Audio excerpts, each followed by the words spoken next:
As I was telling Susan's grandchildren, Susan's grandchildren, that we're here today not to say goodbye.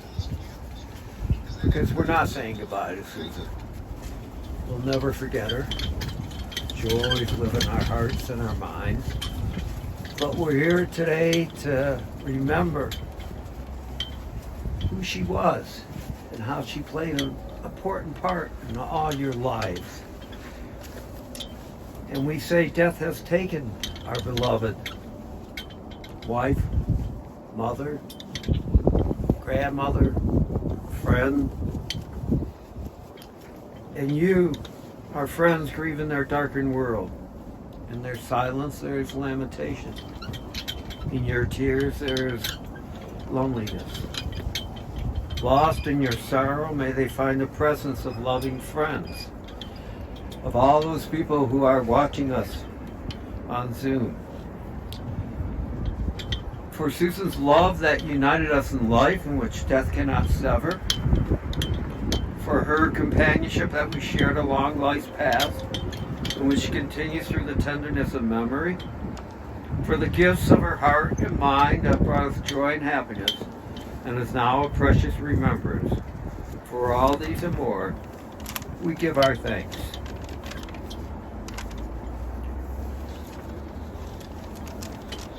For everything, there's a season, a time for every experience under the heaven. A time to be born and a time to die.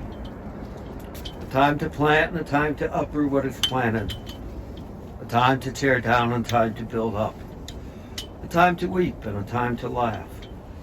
A time to grieve and a time to dance. A time to throw stones and a time to gather stones. A time to embrace and a time to refrain from embracing. A time to seek and a time to lose. A time to keep silent and a time to speak. A time to keep and a time to discard, a time to tear and a time to sow. As I spoke to Ian and Meredith last night, I learned of a unique person. As I mentioned earlier, a wife, a mother, a grandmother, a friend, and an educator. Not a teacher, an educator. There's a big difference in mine. You can teach someone, but it's more important to educate that person, to make them learn about the entire experience. And that's what I got from both of you last night, that your mother taught the entire experience, not just to her students, who she was such a strong advocate for, and these children being special children, God's gift, as I would say they are, that she knew no matter where she was, that someone had to speak up for these children and had to protect them. She wasn't afraid of, as I believe Meredith said, ruffle the feathers. She was there. And she was also there for you growing up. Shelley, you were married to her for 50 years. And it seemed like, from what your children told me, a beautiful relationship. From the time you met her at cousin's party, I believe, all through these 50 years. Of course, in any relationship, marriage, there's a few times where you disagree, but you two essentially were on the same path of what you wanted out of life, how to obtain that life, and that you decided you're going to work together and accomplish that. And in the short time, 50 years, it's not that short, but a short time of her life, 70 years, by today's standards, that's a short time, you were able to accomplish so much. Just look to both sides of you. See your children. Look behind you. See these beautiful grandchildren. And look to the caregivers. They didn't come out today because they just wanted to. They came out because Susan touched them too. And that's why they were there. And I would gather if the children she taught and the parents of those children knew about her death and were some way able to travel, they would want to do it. Because she was so important to them and their experiencing life. I mean, you, your family, she taught you to live out your future, to go for what you wanted, to experience life. That was something you kept on saying, that she wanted us to experience life. And you did with her.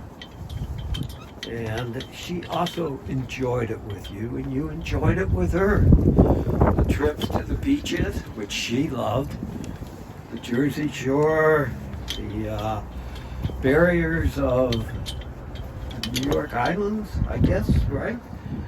I'm not familiar with that part of the country. All I'm familiar with is our Lake Erie Islands. All right. But she loved the beaches. For her, it was relaxing.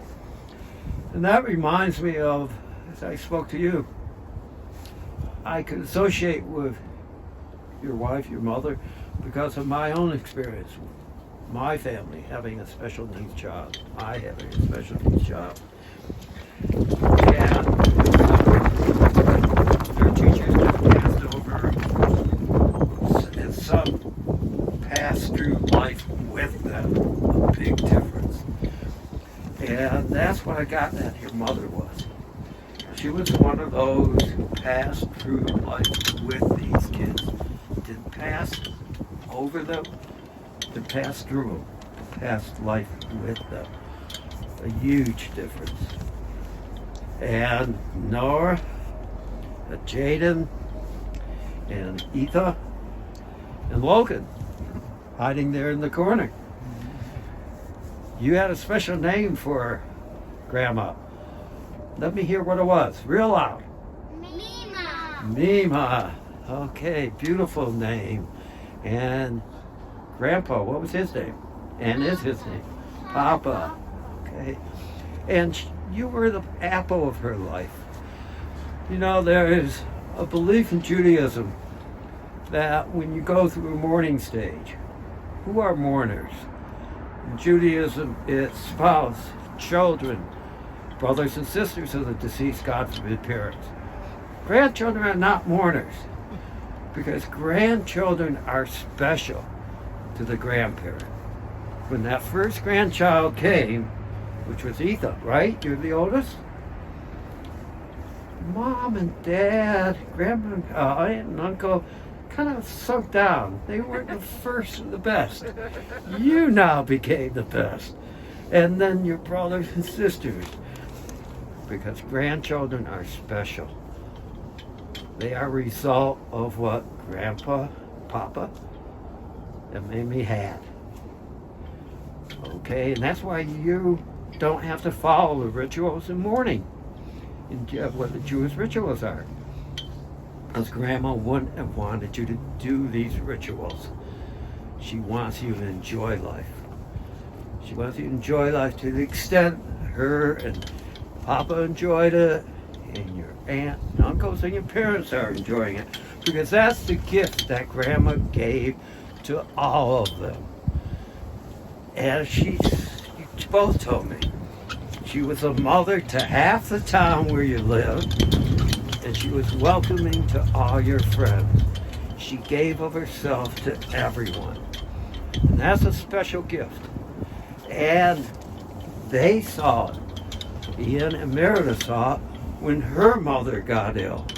Your great-grandmother. Your mother and her sisters took the responsibility of taking care of her.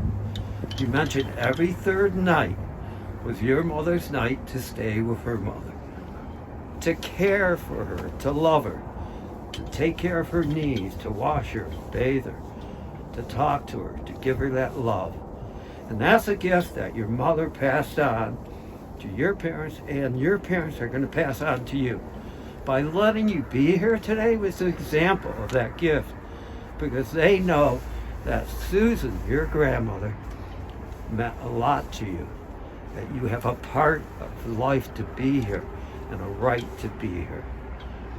And someday you'll pass that love on to your children, and you'll think back and you'll remember, that's the love that Grandma gave to me and Grandma gave to my parents and to Papa.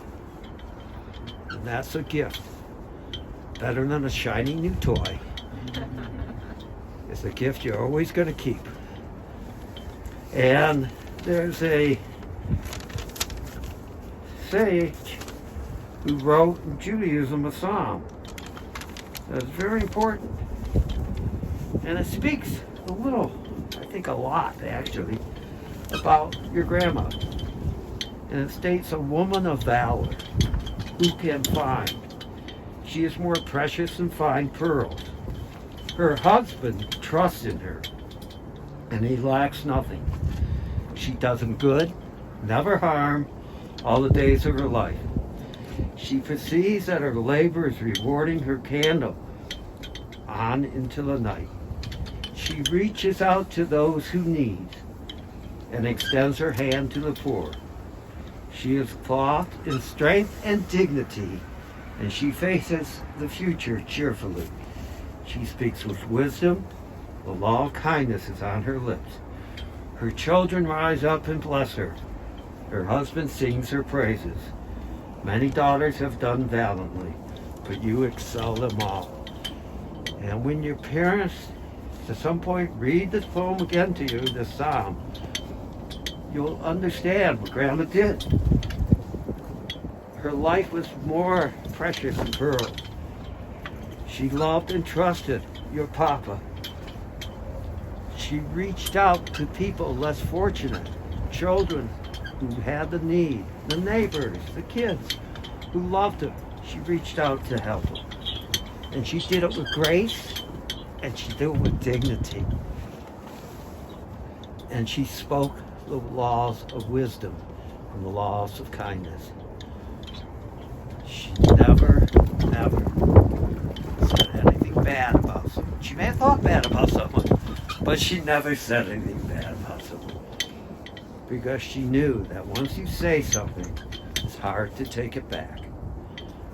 So instead of saying something, she acted on her love and her kindness by reaching out to the people she loved and to the kids she taught.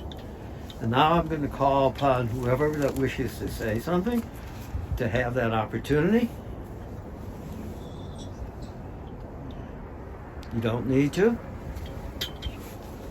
Oh, wait. You sit down for a moment. We got a more important person. Come on, dear.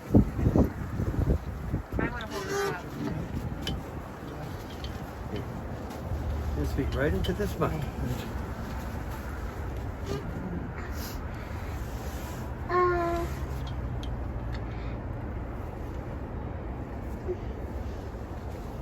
I think I see Mama's bed. Her bed? Is that? Yeah, that's what you think. Anything you want to say about Mima? I really loved her in my heart. She loved you in her heart. Anything else? And I was happy I got to say I love you so much.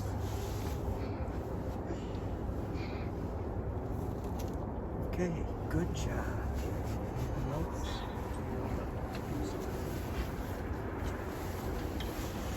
Ethan, I know you wanted to say something.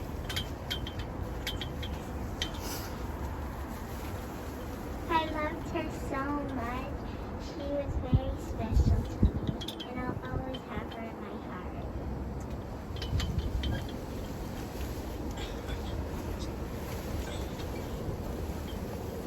You want to be with Judith? You want Judith to stay next to you?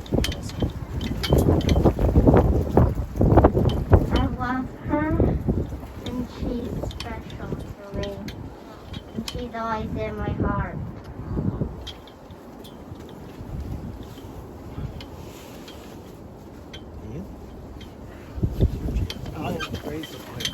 Oh, thank you. Well, I think the kiddo said it all.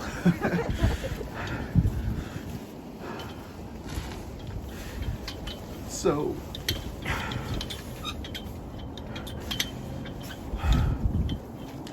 Mom's given us a lot of time to think about what we want to say. And of course, after the last few years, she's taken us on a journey, but you never know what to say. But I think a couple important things. One, at some point we're going to have to talk about her sense of humor and laugh, because I think she'd be really disappointed if we didn't.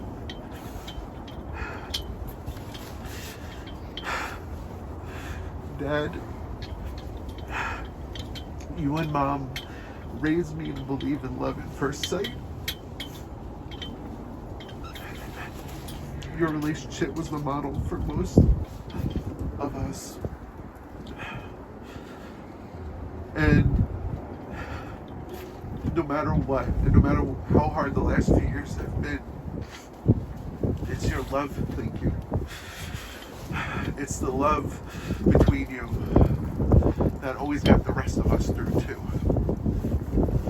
And she instilled in us the importance of family that Martha and I take to our own families. And as much as I love you and Mom, seeing you guys with our own kids has made that love that much stronger. Because I don't think I could love you guys more than when I see you loving our own kids. And knowing that independent of us, how special they were to you and are, and to Mom. That's the most special thing in my life, and I thank you and Mom for that.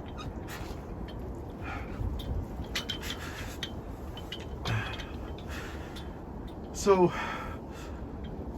one of the reasons we're having this funeral today, and not any time in the last 3 years, is probably owed to her stubbornness. That's a theme that's come up a lot lately. She was stubborn. A little bit of that has been passed on to me and Meredith, and I think we're better for it. She always wanted to include everyone in everything. And sometimes it got to be a little bit much, but I think that's one of my favorite things about her. And I know I definitely drive Kathleen nuts with that. But that is directly from her. There was never a party big enough. There was never a party that couldn't have more people included. Or more food. Or more food, for sure. And I think that's so important because that brought people together. I think a couple memories I want to share that kind of highlight who she was. She had a very irreverent sense of humor. She also really enjoyed crude jokes, just like the rest of us. And in the last couple weeks, even when she wasn't fully awake, there are times that we can get her to laugh and smile with dirty jokes and old Jewish jokes. And that was really fun to see. I have a memory of being about Aoife's age, and we were driving back home, and all of a sudden, Mom yells, "Shelly, stop the car!" And you slammed on the brakes. And we're like, "What?" And she goes, "There's a naked man up there." And we looked up, and there was a man's butt in the window. And the guy turned around and saw a white Toyota Camry with Mom pressed against the window, and me, I was on that side too, looking at his butt. And I think it's important to laugh, and that's what she would want, is for us to laugh. She would also want everyone to have ice cream today, which is hard to think about when it's this cold. Yeah. But if everyone at home, whatever your choice of dessert is, raise some ice cream to her tonight. And on the flip side of that, I think Mima, and especially how much she struggled with her health over these last almost 2 decades, would also want all of us to take really good care of ourselves. And Dad, every day is going to get a little easier, but we can honor her memory by taking good care of ourselves, starting with ourselves and each other. And if we do that, we will honor her memory. Okay? And it's our commitment to you that we are always going to be there for you too. All right, thank you.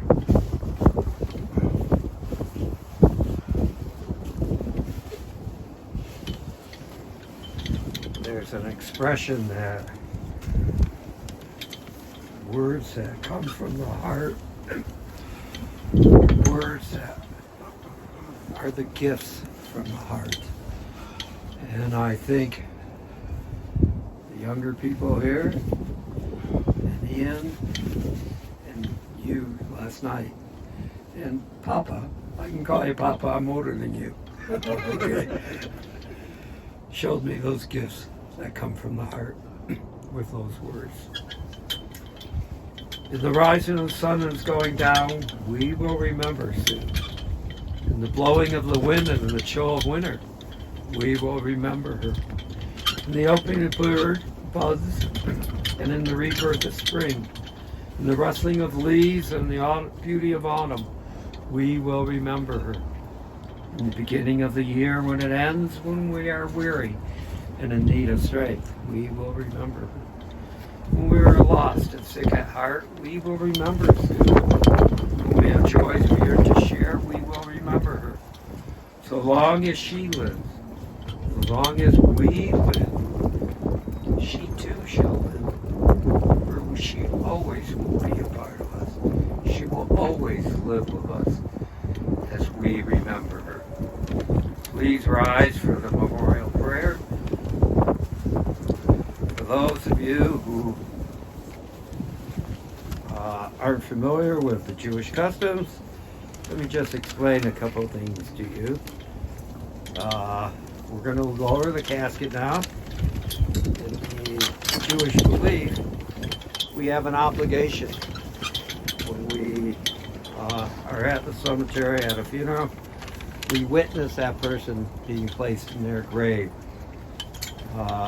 We owe her that right. We don't walk away and let someone else do it. We also believe that when we are buried, our soul, the soul is what's inside of us, and it's the way that we laugh and cry, and it's what makes us the person we are, that when we die, that soul returns to God. So we say the prayer in Hebrew and English. El Molei Rachamim Shochein Bar Momim Hamzei Menuha Nachat Nachat Taka Kanfei Hashkina Im Koroshin V'Korim Kazoa Harakia Misrim Es Nishmas Susan Rossman Shalach Le'Elamo Rial Harachamim Yasnereinu B'Sefer Kanafol Le'Elamim V'Yisror B'Shor HaChaim Es Nishmoto El Noihu Nahalato, Renua, Bishalom, Amish Kabal, Vinamar, Amen. Compassionate, eternal spirit of the universe, grant perfect rest in your sheltering presence to Susan Rossman, who is at an eternity. O God of mercy, let her find refuge in your eternal presence, and let her soul be bound up in the bond of everlasting life. God is her inheritance. May she rest in peace. Let us all say, Amen. The final prayer, we'll say in a minute, is called the Mourner's Kaddish. Life is the most important thing in Judaism. And the final prayer that's said at a Jewish funeral talks about life. It does not talk about death. Talks about binding generations together and continuing and going on with love and life and memory. The dust returns to the earth as it was, the spirit returns to God who gave it. It's only the house of the spirit which we now lay within the earth. The spirit itself cannot die. Receive in mercy the soul of our departed Susan. Grant her that everlasting peace which you have prepared for us in the world to come, though no human eye has seen, nor ear has heard, nor mind has grasped it. Still it is our sure inheritance and our everlasting portion. Help us to understand that grief and love go hand in hand. That the pain which loss inflicts is a measure of a love stronger than death.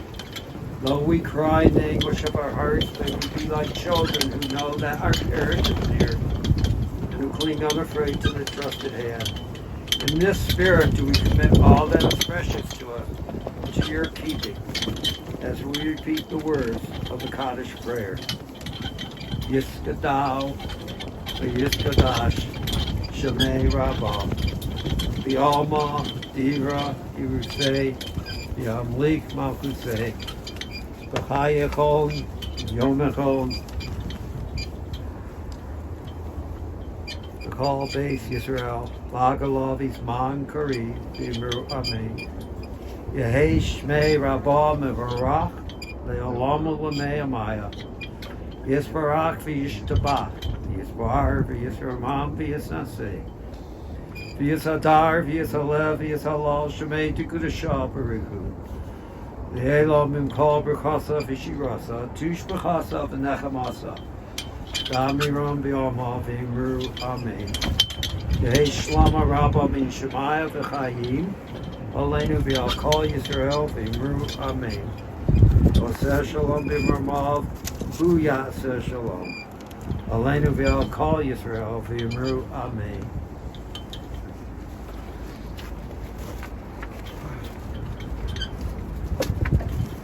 Lake Kishalach Adonai, go your way, for God has called you. Lake Adonai Yemecha, go your way, may God be with you. May your righteousness go before you, and the glory of God receive you, and grant you that everlasting peace, which you really, really deserve. If anyone wishes, they too can take some earth and place it in the grave with Susan. Such an act that we helped with her burial. Now, as our coming here was to find peace, let our going be in peace.